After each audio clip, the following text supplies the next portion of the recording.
여러분, 하나님이 당신의 백성들을 훈련하실 때 그 훈련 첫 번째 과목이 뭐라고요?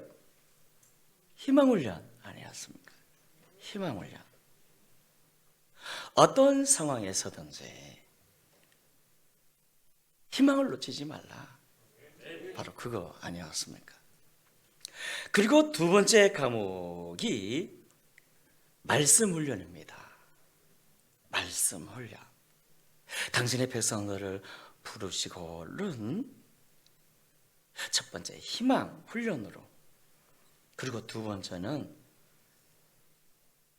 말씀의 훈련을 시키세요. 말씀의 훈련을. 본문 3절 봐주시겠습니까?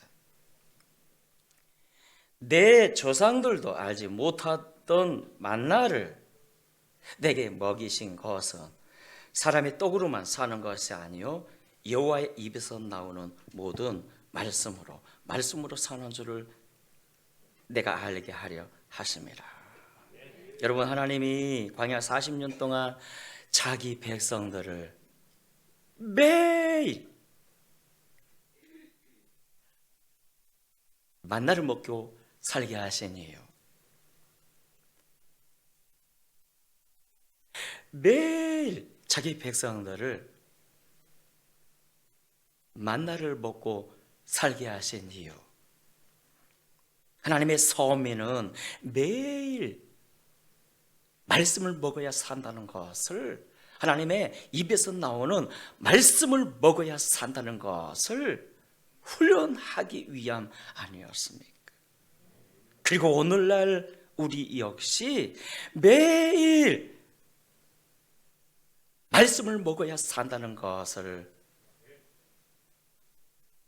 가르치고 계세요.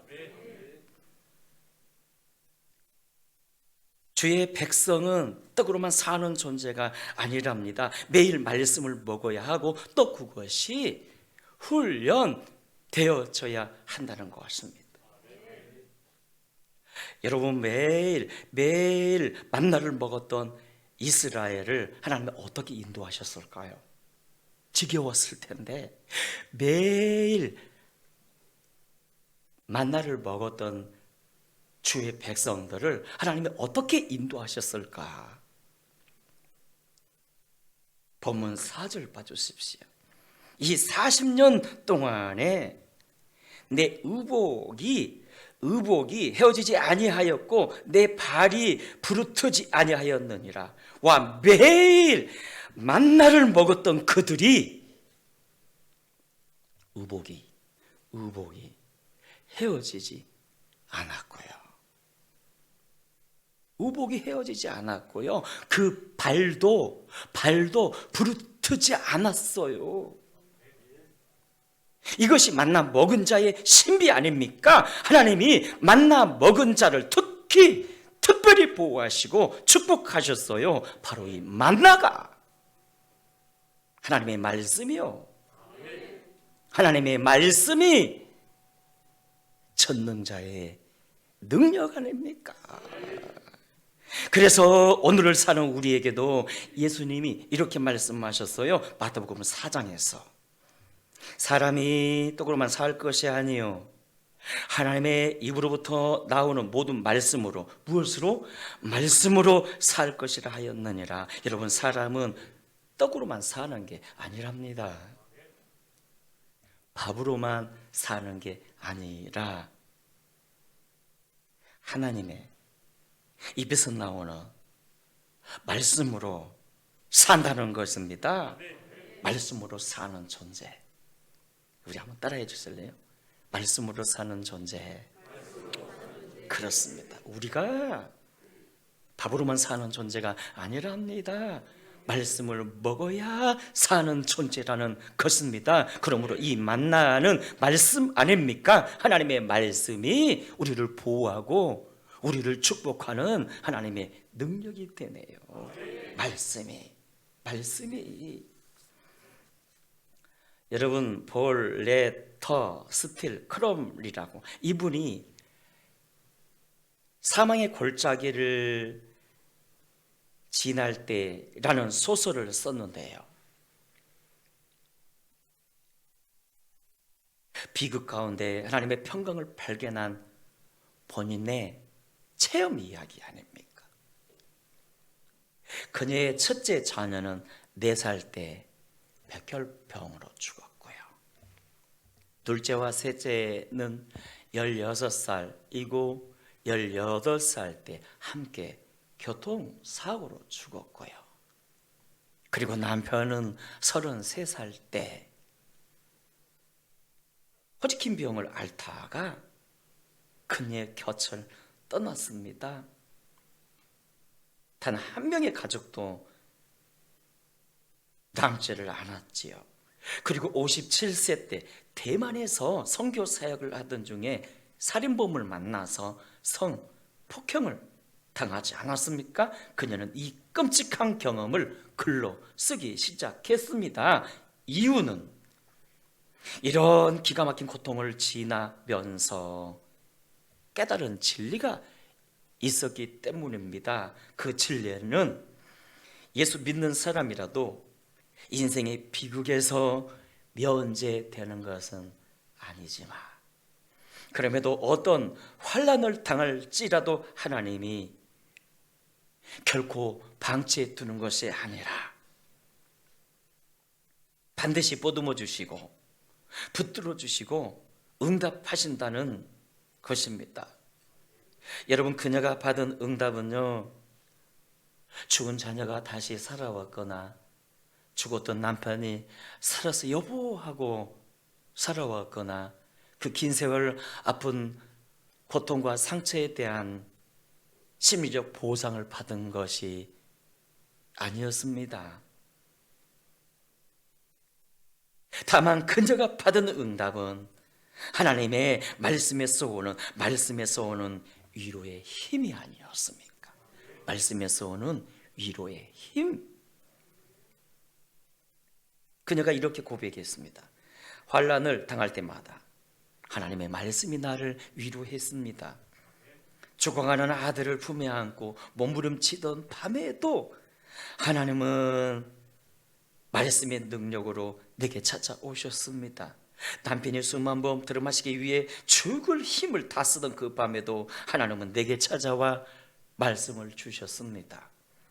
그리고 놀랍게도 그 말씀이 나의 비통함을 치유해 주시는 것을 저는 체험할 수 있었습니다. 환난을 당할 때 평소 상투적인 성경 말씀으로 들리던 그 말씀 한마디 한마디가 절대로 그것은 거짓이 아닌 내게는 진리였습니다. 흑암에 비추는 빛이었습니다. 마른 입술을 적시는 생수였습니다. 연약한 자에게 들려주시는 지팡이였습니다. 그래서 저는 사망의 골짜기를 지나면서 이 말씀으로 힘을 얻고 평강을 얻고 살 용기를 얻고 많은 사람들이 나를 측은하게 볼 그때 내 인생은 하나님의 나라 그 자체였습니다. 여러분, 크렘리가 절망 가운데 있을 때 그녀를 찾아와 위로해주고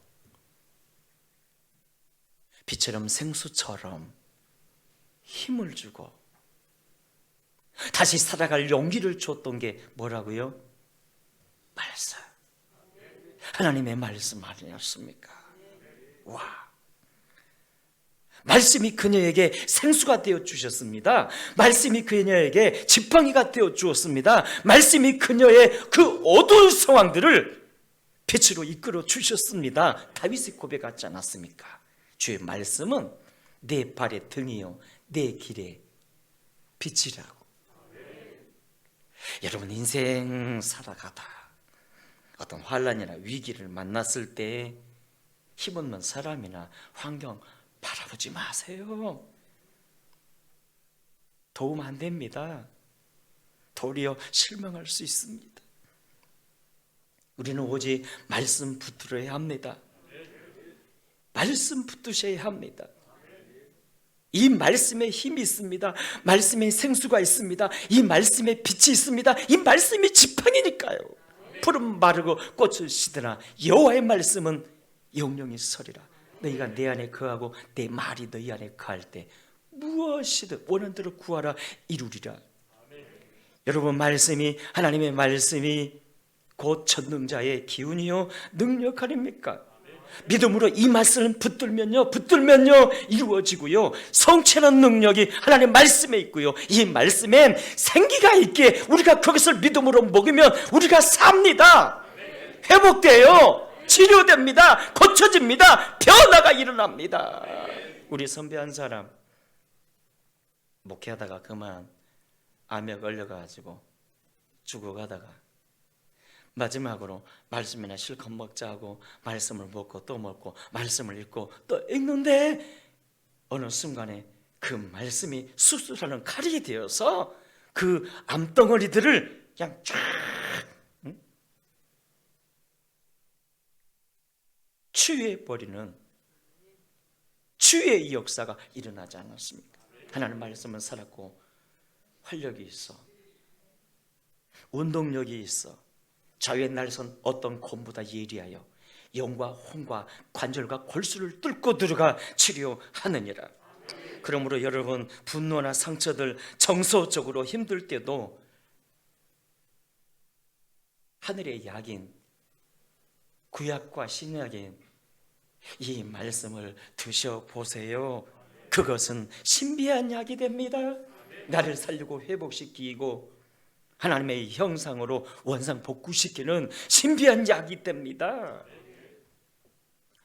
여러분, 빌그레암 목사님은 매일 시편 5편과 5편과 잠언서 말씀 한 장을 영적 양식으로 먹었더랍니다. 물론 다른 말씀도 성기적으로 먹고 읽었지만 매일 시편 5편과 잠언서 말씀을 하루도 빼지 않고 먹습니다. 읽습니다. 누군가가 묻습니다. 목사는 꼭 왜 시편과 잠언서를 매일 그렇게 먹습니까? 그가 대답하지 않았습니까? 내가 시편을 꾸준히 읽을 때 하나님과 나와의 관계가 너무너무 건강해졌음을 느꼈고요. 그리고 잠언서를 읽을 땐 하나님 나와 사람과의 관계가 너무너무 건강해졌음을 느낄 수가 있었습니다.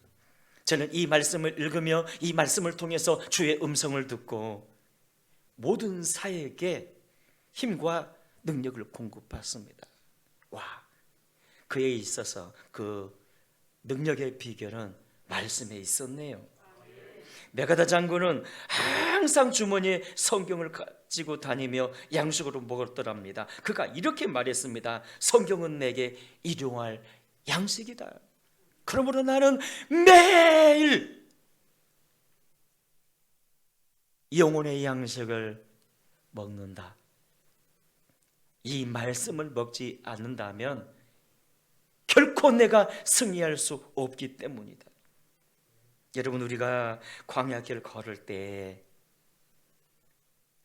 방해의 세력들이 얼마나 많습니까? 장애물이 얼마나 많습니까? 사탄과도 싸워야 하고요, 세상과도 싸워야 하고요, 자신과도 싸워야 합니다. 마치 이스라엘 백성들이 광야길을 걸을 때의 그 고통처럼, 아픔처럼, 지침처럼, 피곤함처럼, 그들 앞에 수없이 펼쳐진 그 적들처럼 우리도 싸워야 하고요, 이겨야 하는데 그 이기는 비결이 뭘까요? 하나님의 말씀입니다. 말씀이 우리들의 무기가 되어주시고요, 말씀이 우리에게 힘이 되어주시고요, 말씀은 지혜가 되어주시고요, 능력이 되어지지 않습니까? 말씀입니다. 그래서 다윗이 고백한 거예요. 주의 말씀은 내 발의 등이요 내 길의 빛이라고. 여러분, 거북이 교인이라고 들어보셨습니까? 미국엔, 우리 선교사님 오늘 오셨는데 미국엔 이 거북이 교인이 아주 많다는데 우리 한국은 요즘 더 많다고 합니다. 잘 아시다시피 여러분, 새는 아무것도 안 먹어도 9일을 버틸 수가 있고요, 일반 개들이나 짐승들은 약 20일 정도는 살 수가 있다고 하는데 거북이는요, 안 먹어도 500일을 거뜬히 살아낼 수가 있다네요. 안 먹어도 500일을. 거북이 교인이란 도무지 말씀을 먹지 않는 교인이랍니다. 말씀을 먹지 않아도 살아 계세요. 그러나 성장하지 못합니다. 자라지 않아요. 하나님의 은혜를 누리지 못해요. 경험하지 못합니다. 그래서 전혀 기독인 같지가 않다는 것입니다. 거북이 교인. 우리 서로 한번 인사합시다. 당신은 거북이 교인이 아닙니다. 시작. 죄송합니다.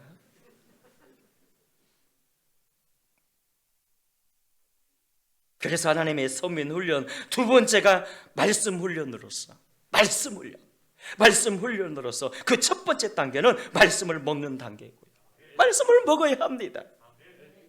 또한 둘째는 지키는 단계가 아닙니까? 그것을 지키고 행해야 합니다. 본문 1절 봐주십시오. 내가 오늘 명하는 모든 명령을 너희는 지켜 행하라. 그리하면 너희가 살고 번성하고 여호와께서 너희의 조상에게 맹세하신 땅에 들어가서 그것을 차지하리라. 여러분, 우리가 말씀 지키는 것이 왜 중요할까요? 그것을 지켜 행하는 것이 왜 중요합니까? 그래야 살고요, 우리의 영혼이 살고요, 번성되고요, 약속의 땅에 들어가 그것을 차지하거든요. 말씀을 지켜야 우리가 산다는 것입니다. 번성되고 복을 받는다는 것입니다. 큰 소리로 우리 1절 말씀 다시 한번 읽어보실까요? 내가 오늘 명하는 모든 명령을 너희는 지켜 행하라. 그리하면 너희가 살고 번성하고 여호와께서 너희의 조상에게 맹세하신 땅에 들어가서 그것을 차지하리라. 말씀을 지킴에 복이 있네요. 그래서 여러분 2절 봐주십시오. 내 하나님 여호와께서 이 40년 동안에 내게 광야길을 걷게 하신 것을 기억하라. 이는 너를 낮추시며 너를 시험하사 테스트하사 네 마음이 어떠한지 그 명령을 지키는지 지키지 않는지 알려 하심이라. 여러분, 하나님이 40년 동안 이스라엘로 광야길을 걷게 하신 이유가 뭐라고요? 그들에게 고난을 주신 이유가 뭐라고요? 말씀을 지키는지 안 지키는지 알려하려 하심이라. 무슨 뜻입니까? 하나님의 모든 복이 이 말씀에 있다는 것입니다. 말씀을 지키는지 안 지키는지 거기에 달렸다는 것입니다. 그 계명을 지키는지 지키지 않는지 알려 하심이라. 따라합시다. 복은 말씀에 있습니다. 그렇습니다. 그래서 우리는 말씀을 먹어야 하고요, 말씀을 지켜야 합니다. 여러분, 사람마다 라이프 스타일이 네 종류가 있다고 합니다. 첫째는 지식을 따라 사는 사람들이 있고요. 지식. 그래서 아는 대로 살지요. 둘째는 느낌을 따라 사는 사람들이 있습니다. 느낌.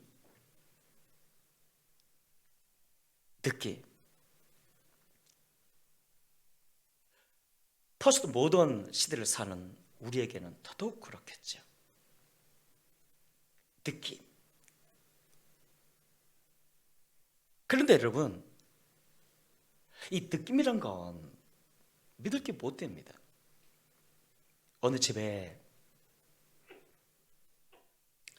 어머니가 말합니다. 딸아, 오늘 만났던 그 총각 괜찮더라. 계속 사귀어봐라. 그래서 딸이 대답합니다. 엄마, 근데 느낌이 안 와. 느낌이 안 와요. 느낌이란 건요, 비만 와도 달라질 수 있습니다. 전혀 믿을 게 못 돼요. 사실 결혼은 느낌이 아니죠. 계산입니다. 정확히 계산할 수 있어야 합니다. 성격이라든지 성장 배경이라든지 나와 맞는지. 계산할 수 있어야죠. 셋째는 경험을 따라 사는 사람들이 있죠. 경험. 그런데 여러분, 지식이나 느낌이나 경험이나 속을 때가 더 많지 않습니까? 경험해 봐서 괜찮아 했다가 망한 경우가 얼마나 많습니까? 그러므로 우리는 가장 안전한 라이프 스타일은 믿음으로 살아야 합니다. 그렇다면 믿음이 뭘까요? 여러분, 무엇이 믿음일까요? 나를 부인하고 내 지식, 내 느낌, 내 경험을 내려놓고 예수 따라 사는 삶입니다. 성령 따라 사는 삶입니다. 말씀 따라 사는 삶입니다. 대개가 사람들이 아는 대로 살지요, 느낌대로 살고요, 경험 따라 살지만 믿는 우리들은 믿음으로 살아야 합니다. 믿음으로 산다는 건 마태복음 16장 24절에서 나를 부인하고 내 지식, 내 경험 부인하고 말씀 따라 사는 것입니다. 말씀 따라 살면 어떤 일이 벌어지는 것입니까? 시편 1편 3절에 약속하지 않았습니까? 시냇가에 심겨진 나무처럼 철을 따라 열매를 맺고요. 아멘입니까? 그 행사가 다 형통하리로다. 와, 말씀대로 살면 복이 있습니다. 그 행사가 다 형통합니다. 그래서 하나님은 당신의 서민에게 말씀을 훈련하시는 거고요, 지키는지 안 지키는지 반복해서 훈련하시는 겁니다. 본문 2절에서 말씀하지 않았습니까? 이는 너를 낮추시며 너를 테스트하사 내 마음이 어떠한지 그 계명을 지키는지 지키지 않는지 알려 하심이라. 그래서 은혜 중에 최고의 은혜는요, 말씀을 지키는 은혜네요. 그 은혜를 받는 우리 모두가 되시기를 주의 이름으로 축원합니다.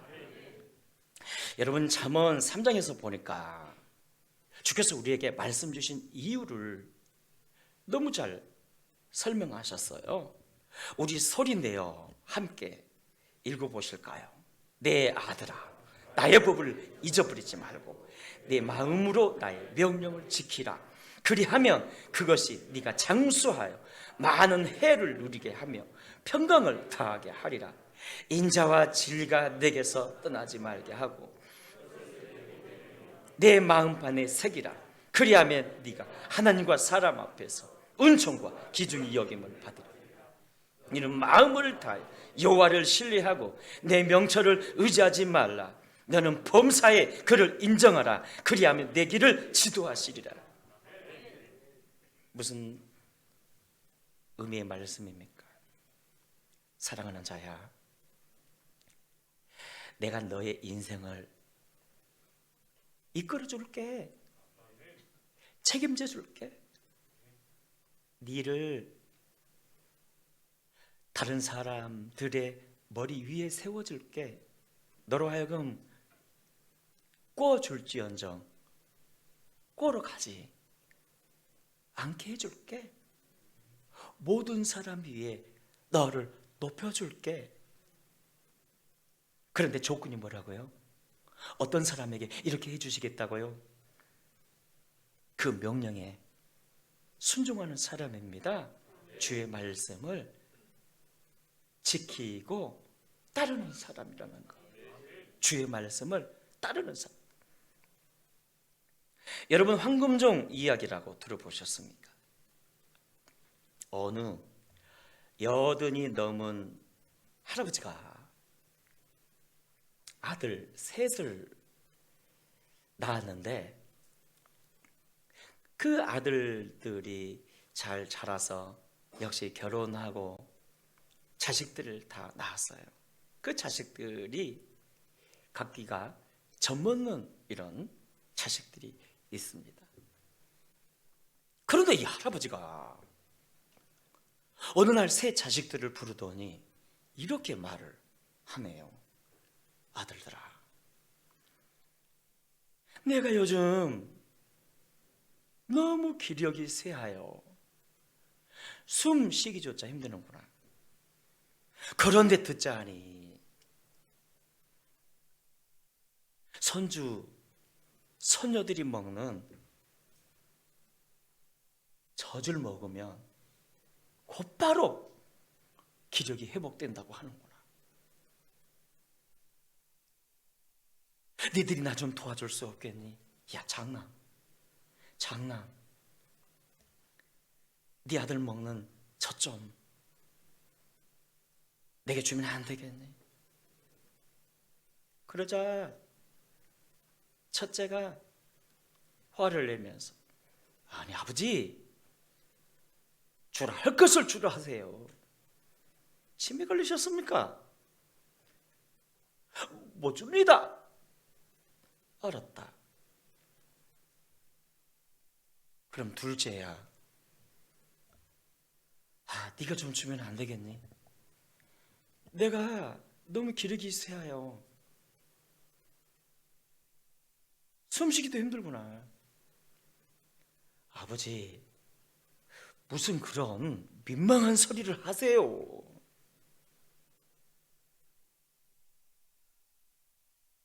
아니, 우리 자식들 먹는 그 젖을 어떻게 달라고 하십니까? 알았다. 그럼 셋째야, 네 아들 딸이 먹는 젖 좀 내게 주면 안 되겠니? 셋째가 대답합니다. 대고 말고요, 아버지. 아버지께서는 나를 낳아주시고 길러주셨잖아요. 내가 못 들을 게 뭐가 있겠습니까? 들을 게야, 아버지. 그래, 고맙구나. 자, 그렇다면 그 젖을 먹겠는데, 그 젖은 아무 곳이나 먹어서는 안 된단다. 나를 따라가자 하고는 들을 지나 높은 산으로 올라가는데,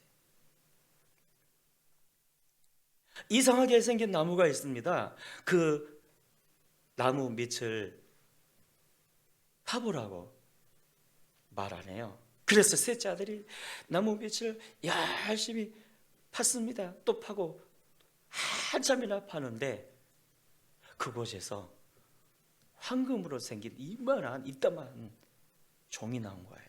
종이. 그제 아버지가 이야기를 꺼낸 겁니다. 이 종은 우리 조상 대대로 물려 내려온 귀중한 황금종인데, 사실 내가 죽음을 앞두고 이 종을 누구에게 물려줄까 고민하고 있었단다. 너희도 알다시피 아들은 셋이고 이 종을 나눠서 줄 수도 없고, 그래서 내가 무리한 부탁을 좀 해서, 너무 쉬운 부탁은 자식들이 다 순종하죠. 순종하기 쉽죠. 너무 무리한 부탁을 해서 순종하는 아들에게, 자식에게 이 종을 주려 했단다. 이 종 네 가정에서 책임졌다오. 와, 셋째 아들이 부자가 되었습니다. 여러분, 하나님이 우리에게 너무 무리한 명령을 주실 때가 가끔씩 있습니다. 그렇지 않습니까? 아브라함, 네 사랑하는 독자 이삭이를 모리아 산에서 번제로 바쳐라. 아니, 사람이 어떻게 자기 아들을 그것도 번제로 바칠 수 있단 말입니까? 이건 말도 안 되는 명령입니다.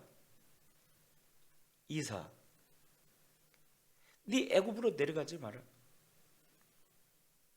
아니, 지금 그가 기근을 만나 다 굶어 죽게 생겼는데